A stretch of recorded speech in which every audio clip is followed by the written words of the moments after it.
Hi everybody, this is Kefren, your favorite French Canadian. Today I'm going to show you how to optimize your setting for Spider-Man 2, and I will explain how to do it. First of all, I'm recording right now with the camera because I don't have the 120Hz option on any capture card on the market right now, so I want to really show you the proper menu.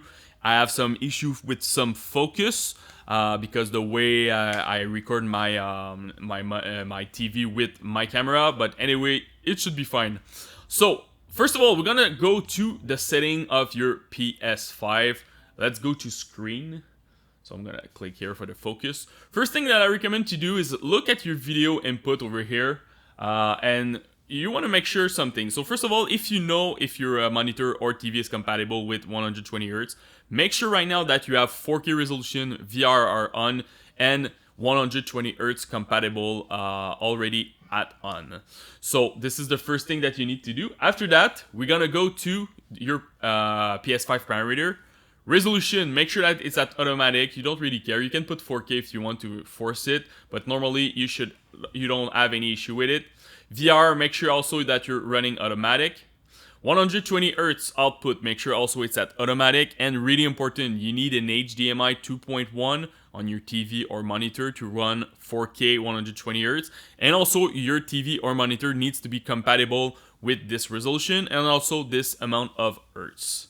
For all M, I recommend to go automatic. 4K video transfer rate, go automatic. If you're trying to capture or stream and you have an old capture card, normally you should run -2 because you need to compress a little bit. I had like some issue with old Elgato cards, so if you have this issue right now, just do that, it will work.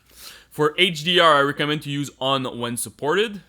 Adjust HDR, super important. If you never did that, make sure that you calibrate your HDR. It will help a lot with your visual. Deep color output, make sure that you're running automatic. And also make sure on my LG C7, the deep color output was not at on the HDMI itself. So if you have some issues or some trouble, you can't run your HDR, make sure that your deep color output is activated on your HDMI.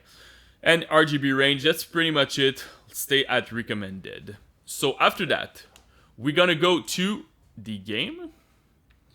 So let's click Spider-Man over here. So I'm gonna change the focus, make sure everything works properly.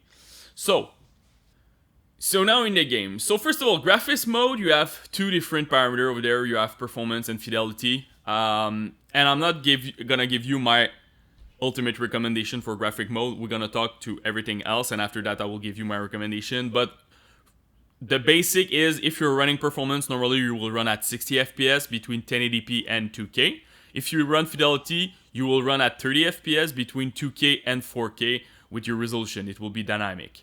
So after that, you have the famous VRR option. Now you have smooth, uncap, or off. My recommendation is go with uncap. You want to uncap your FPS, even if you're running like performance or fidelity. With performance, you can expect more FPS, so more than 60. And fidelity also, you can expect more FPS. It will adjust a little bit your resolution. You will lose a little bit when you have a lot of action, but still, it's a really, really cool option.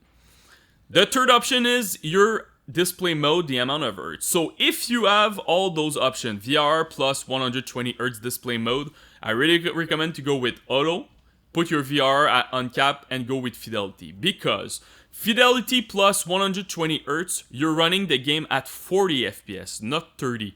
And definitely do some testing. You will see that it's huge. The way the frame time works, the way just your amount of FPS, it's very fluid, and I think you can play the game easily like that.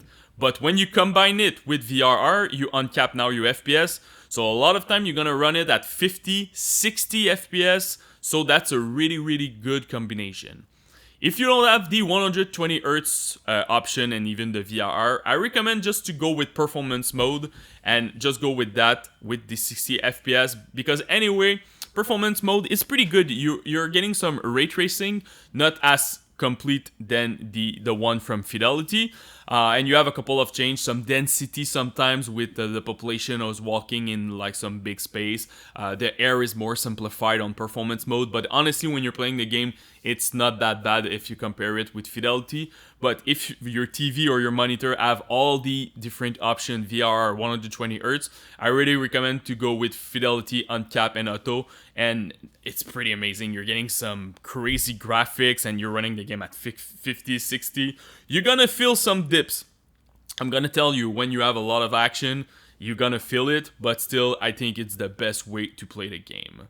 If we're going a little bit down over there, so motion blur, it's question of preference. Normally, I always say to remove it, but I understand why people are using it in Spider-Man. It's very fast, and it's giving like some cinematic groove when you're using it.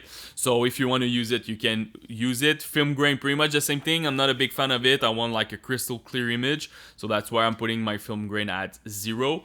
Chromatic aberration, I'm using it. Depth of field, again, in all my video, I always say to removing it, but you have a lot of different cinematic, and depth of field is pretty cool in this game. It feels a lot like a movie, so it focuses your personage when he's talking to someone, and everything in the background is kind of like blurry. So for me, I'm keeping the depth of field at on. And for the rest of it, it's pretty much fine, so you don't have to change anything else. So this is pretty much it, guys, for Spider-Man 2. If you have any question, just comment in the YouTube section. Super important to tell me which model of TV or monitor that you are using. What is your question? What is your problem? I will try to help you the best that I can. And don't forget to subscribe to the channel. Peace.